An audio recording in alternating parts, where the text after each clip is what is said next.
कैसे हो बच्चों। ई लर्निंग की तरफ से एक यूट्यूब चैनल में हम आपका एक बार फिर स्वागत करते हैं। बच्चों, बहुत दिनों से आप लोगों को शिकायत था कि क्लास 10 की वीडियो अगर मैं नहीं बना पा रहा था, कुछ रीज़न था, इसलिए क्लास 10 का मैं वीडियो नहीं बना पा रहा था बच्चों। बट अब आपको प्रतिदिन क्लास 10 की वीडियोस मिलते रहेंगे। हमने स्टार्टिंग बात किया था क्लास 10 में रिफ्लेक्शन ऑफ लाइट पर, जहाँ हमने स्टार्टिंग बताया था लाइट क्या होता है, प्रकाश क्या होता है। देन उसके बाद प्रकाश का परावर्तन, रिफ्लेक्शन ऑफ लाइट क्या होता है, प्रकाश के परावर्तन के नियम वगैरह क्या थे, ये देखा था हम लोगों ने। फिर अगले वीडियो में हमने देखा था कि दर्पण क्या होते हैं, जिसमें हमने देखा था कि अवतल दर्पण क्या होते हैं, उत्तल दर्पण क्या होते हैं। फिर हमने देखा था दर्पण से संबंधित कुछ परिभाषाएं वगैरह देखा था। और आज की क्लास में बच्चों ने लाया आपके लिए दर्पण की फोकस दूरी और वक्रता त्रिज्या में संबंध, यानी relation between radius of curvature and focal length. आइए शुरू करते हैं। हमको प्रूफ करना है दर्पण की फोकस दूरी और वक्रता त्रिज्या में संबंध। तो लिख देते हैं पहले क्या प्रूफ करना है बच्चों। तो दर्पण की फोकस दूरी यानी फोकल लेंथ, फोकस दूरी एवं इसमें वक्रता त्रिज्या में संबंध, वक्रता त्रिज्या में क्या संबंध आएगा, में संबंध हमको इसे दे करके लाना है, ये आपको लाना है। ठीक है, तो ये देखते हैं। सबसे पहले क्या करेंगे, हम लोग बना लेंगे, फिगर ड्रॉ कर लेंगे। कुछ इस तरीके का बच्चे फिगर ड्रॉ होगा और आपको ध्यान होगा तो इसके पहले क्लास में अगर थोड़ा बहुत भी, तो ये कौन सा मिरर बच्चे, ये आपका ये कौन सा है, कॉनकेव अवतल दर्पण है। ठीक है, और अवतल दर्पण की बात करें तो यहाँ आपका क्या होगा, तो यहाँ आपका पोल ऑफ मिरर होगा, दर्पण का ध्रुव।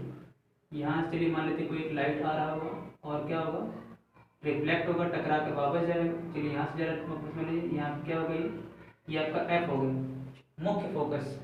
ठीक है, और मान लेते हैं कि लाइट आ रही है, इस लाइट की मान लेते क्या है, ए बी की लाइट है और यहाँ तो एफ है, और यहाँ कहीं क्या होगा, यहाँ कहीं आपका होगा रेडियस ऑफ सेंटर, यानी क्या होगा, इस दर्पण की वक्रता त्रिज्या होगा सी।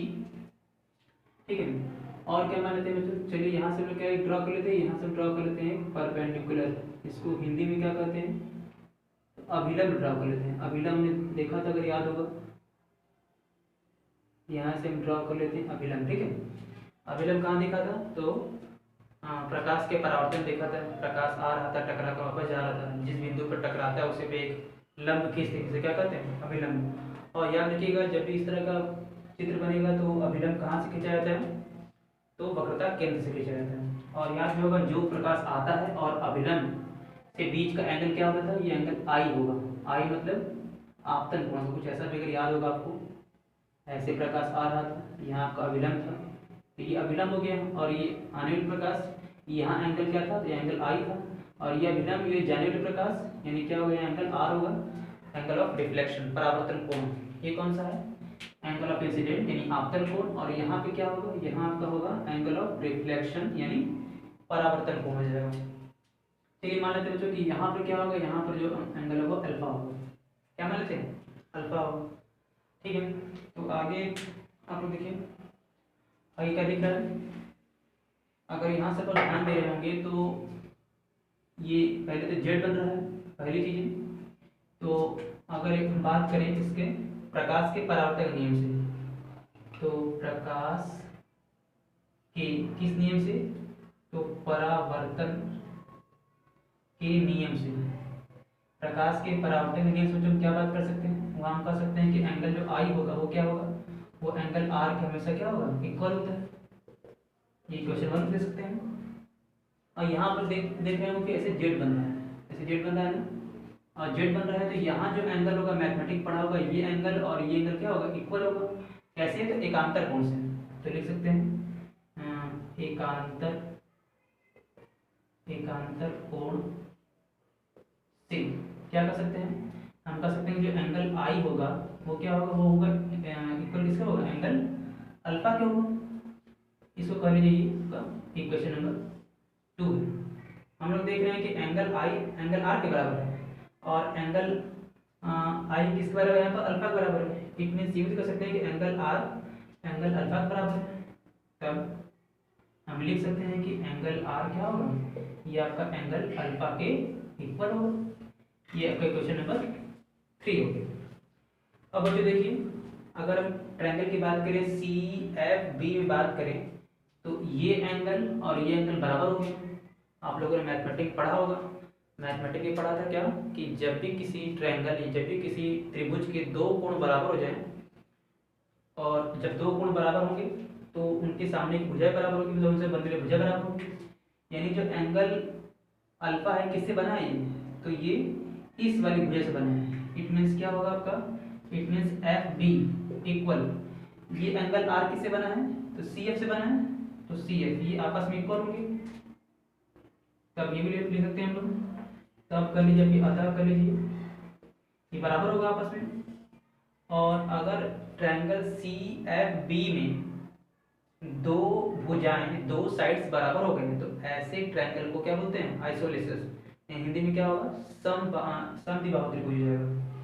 तो अब क्या है, तो लिख सकते हैं, अतः ट्रायंगल कौन सा, सी एफ बी क्या है, एक कैसा त्रिभुज है, एक समद्विबाहु त्रिभुज है, समद्विबाहु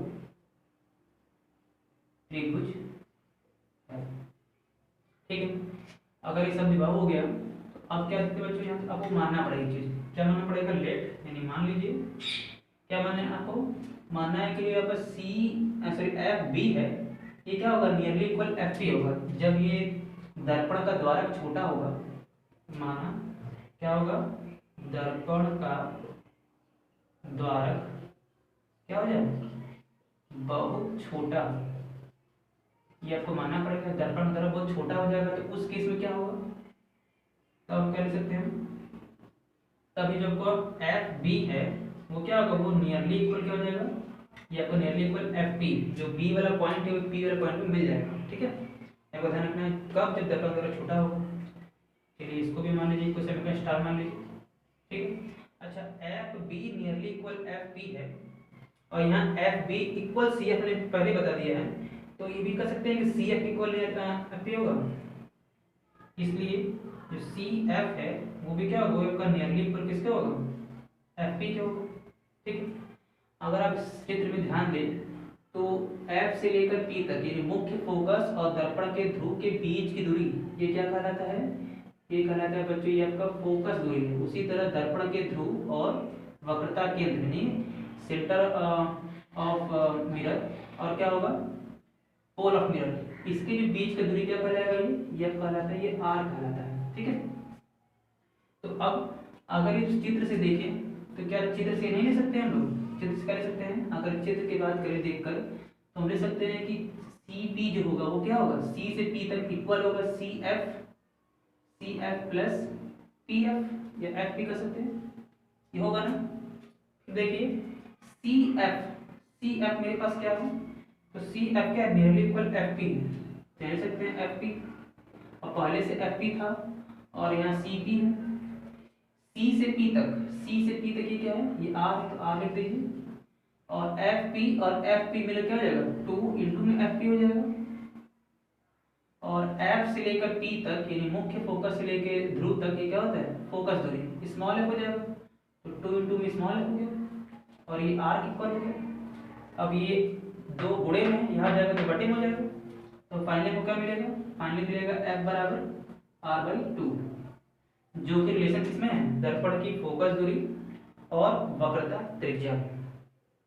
इसे आप एक बार दोबारा देख लीजिए, क्या क्या था। पहले हमने एक चित्र बनाया जो कि अवतल दर्पण का था, एक लाइट इंसिडेंट कराया, आपतित कराया, ए बी लाइट क्या होगा, परावर्तन के बाद मुख्य फोकस हो जाता है हमेशा एफ पर, यहाँ हमने मान लिया अल्फा, और हमेशा है क्या कि अभिलंब ड्रॉ करते हैं जो कि वक्रता केंद्र से जाता है सी से, और कोण मान लिया अल्फा।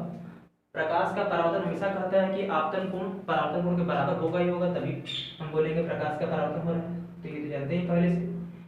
फिर एकांतर कोण से देखिए यहाँ से जेड बन रहा होगा, तो जो अल्फा होगा वही आपका आई होगा, बराबर होगा, तो अल्फा आई बराबर कर दिए एंगल। अल्फा आई बराबर है और हमको पता है कि आई आर के बराबर है, इट मीन्स आर अल्फा के बराबर होगा। देखिए आर अल्फा के बराबर हो गया। फिर अगर एंगल आर और एंगल अल्फा बराबर है, एंगल आर और एंगल अल्फा बराबर है, तो जो अल्फा एंगल बना कैसे है, ये बना है इससे बना है अल्फा ना, तो ये वाला साइड और ये आर किससे बना है, तो सी एफ से। ये वाला साइड, ये साइड और ये साइड क्या होगा, बराबर होगा। ये साइड बराबर होगा, तो हमने बराबर कर दिया। ठीक है, ये दोनों साइड बराबर कर दिया। और किसी भी ट्रायंगल में अगर दो साइड बराबर होता है उसे क्या बोलते हैं, उसे बोलते हैं समद्विबाहु त्रिभुज, जानते हैं पहले से। और हमने मान लिया है, क्या मान लिया है कि जो एफ बी होगा वो क्या होगा, एफ पी के बराबर होगा। कब, जब ये दर्पण द्वारा काफी स्मॉल हो जाए तो उसके में ऐसा हो सकता है। और जब F B nearly equal F P होगा, खाली कोई धनात्मक की बात है, और F B nearly equal F P हो गया, और यहाँ हमने ये बताया कि एफ बी बराबर है सी एफ के, इट मीन्स ये भी कह सकते हैं कि सी एफ क्या होगा, नियरली इक्वल आपका क्या हो जाएगा, सी एफ जो होगा नियरली इक्वल एफ पी होगा, ये मान लिया। अब देखिए इस चित्र को ध्यान से देखेंगे तो सी से पी तक हम क्या ले सकते हैं, तो C F plus F P, तो C F plus F P. C F कितना है मेरे पास, तो C F nearly equal F P है, तो एफ पी और एफ पी मिल क्या हो गया, 2 एफ पी हो गया, तो 2 एफ पी लिख दिया। और ये एफ पी क्या है, तो फोकस दूरी एफ, और सी पी क्या है, तो रेडियस ऑफ कर्वेचर में वक्रता त्रिज्या आर, वो रख दिया, 2 बटे में दिया, तो एफ बराबर आर बाई 2 हो गया।